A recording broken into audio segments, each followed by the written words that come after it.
Oh, yeah. All right, the next speaker that we're going to bring up is someone who didn't have a full bio in the program, so I'm just going to let you know that Jack Merriam's the former director of the Natural Resources Department for Sarasota County. I had the privilege of working with Jack for a number of years. Today he's representing the Sarasota Bay Foundation. He's going to talk about a living shoreline project in the Indian Beach Sapphire Shores neighborhood. Come on up, Jack.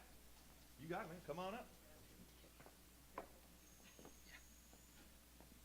One small step for me. Good morning. Armando did a preview of the Indian Beach Sapphire Shores project, and I'm going to give some more details. It's a collaborative project.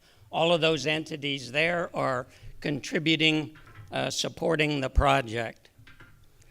For those that don't know where Indian Beach Sapphire Shores is, it's north of Sarasota, west of 41, bounded on the north by University and on the south by Martin Luther King Boulevard. The actual project site is right about there. This is a detailed site bounded on the north by that wall and on the south by that wall down here. And this is a Bayshore Road running along the eastern side of it there. Just to get a little bit of history, if we go back about 5,000 years, this site has been used, by Indians. They came to gather shellfish and finfish, and the middens are evidence of that. And a local archaeologist, Bill Berger, has documented that circa 1840, it was the site of Fort Armistead and housed somewhere between 300 and 500 soldiers and support staff such as fishermen. Perhaps in those thousands of years that the Indians traveled there, they saw something like this, a vegetated living shoreline with oysters and other shellfish. Thank you, John.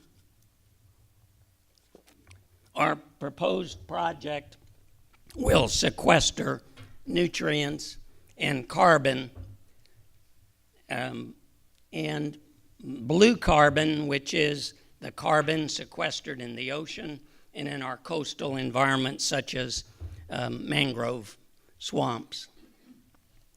It'll also help reduce nutrients, and Dr. Cynthia Heil is about to take over Moat's new Red Tide Institute, and in 2014 she and other distinguished scientists published a paper in Harmful Algae, and they had a recommendation about what we should do, could do, to help reduce potential harmful algal blooms, and it would be to control nearshore nutrient inputs wherever possible. And in 2017, the 28 national estuaries throughout the United States published this info document and about red tide, and they had a number of recommendations, number 2 of which is shown here, things that could be done to help reduce harmful algal blooms, and that was to conserve and create natural coastal habitats such as mangroves. This document, Armando showed it as well, was produced by Jack Wooster of the Indian Beach Sapphire Shores Association for presenting to their board of directors, who approved the project and actually contributed funds to it. One of the remaining issues for us is that any kind of filling in the bay is prohibited by the city of Sarasota and Sarasota County. And we'd really like to put bags of shell or something just waterward of planted mangroves to help act as a stabilizing force while the mangroves get established. And we have a proposed meeting coming up in December. This is our schedule.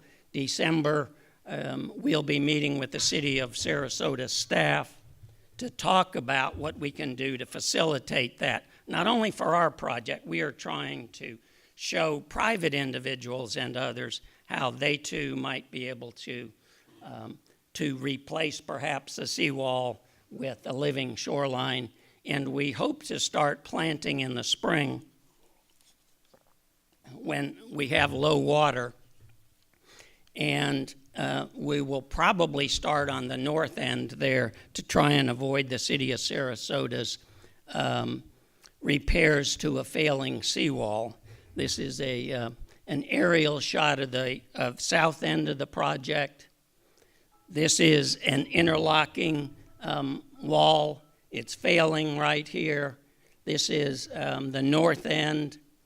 There's a stormwater discharge at the north end where mangroves and other plants are already doing well. And in summary, these are the benefits that we expect to get from this project, and providing a model for others to follow is one of the biggest benefits we hope to achieve. Thank you. We're going that way. Oh, yes, sir.